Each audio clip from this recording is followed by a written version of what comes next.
หน้า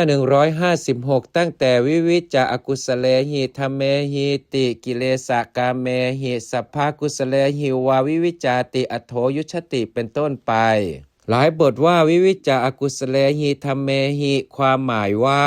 สงัดแล้วจากกิเลสกามทั้งหลายหรืออกุศลธรรมทั้งปวงดังนี้ก็ใช้ได้จิตตวิเวกย่อมเป็นอันท่านกล่าวแล้วด้วยความสงัดจากกิเลสกามหรืออกุศลธรรมทั้งปวงนั้น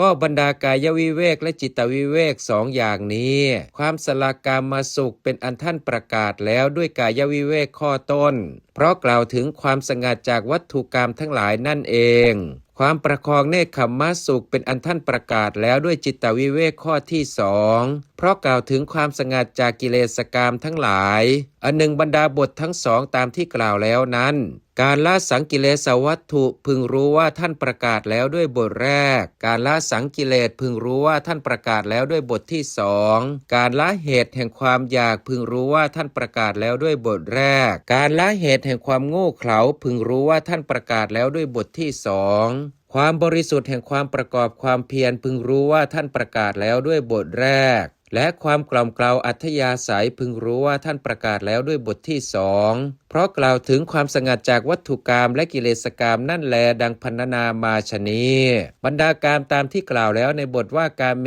หินี้ในฝ่ายวัตถุกรรมมีในเท่านี้ก่อนส่วนในฝ่ายกิเลสกามกามฉันทะนั่นเองซึ่งมีประเภทมากมายท่านประสงค์ว่ากามโดยในมีอาทิอย่างนี้ว่าฉันทะชื่อว่ากามและว่าราคะชื่อว่ากามก็กามฉันทะนั้นถึงเป็นของนับเนื่องในอกุศลก็ตามพระผู้มีพระภาคเจ้าก็ตรัสไว้ในคัมภีร์วิพังค์แผนกหนึ่งเพราะเป็นข้าศึกต่อฌานโดยในเป็นต้นว่าบรรดากามและอกุศลธรรมเหล่านั้นความพอใจด้วยอำนาจแห่งความใคร่เป็นไฉนคือกามดังนี้อีกอย่างหนึ่งกามฉันทะนั้นพระผู้มีพระภาคเจ้าตรัสไว้ในบทต้นเพราะเป็นกิเลสกามตรัสไว้ในบทที่สองเพราะเป็นกามนับเนื่องในอกุศลอันหนึ่งไม่ได้ตรัสว่ากามโตแต่ตรัสว่ากามเมหิเพราะกามฉันทะนั้นมีประเภทมากมายก็เมื่อความที่ทำทั้งหลายแม้เหล่าอื่นซึ่งเป็นอกุศลยังมีอยู่นิวรณ์ทั้งหลายเท่านั้นพระผู้มีพระภาคเจ้าตรัสไว้ในคัมภีร์วิพังค์เพราะทรงแสดงความที่นิวรณ์เป็นข้าศึกโดยตรงต่อองค์ฌานชั้นสูงขึ้นไปโดยในเป็นต้นว่า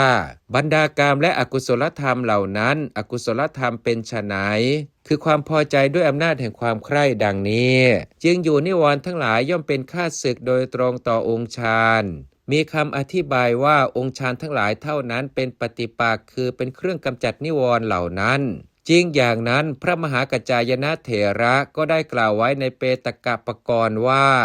สมาธิเป็นปฏิปักษ์ต่อกามฉันทะปีติเป็นปฏิปักษ์ต่อพยาบาทวิตกเป็นปฏิปักษ์ต่อถีนมิทธะสุขเป็นปฏิปักษ์ต่ออุทธัจจกุกุจจะวิจารเป็นปฏิปักษ์ต่อวิจิกิจฉา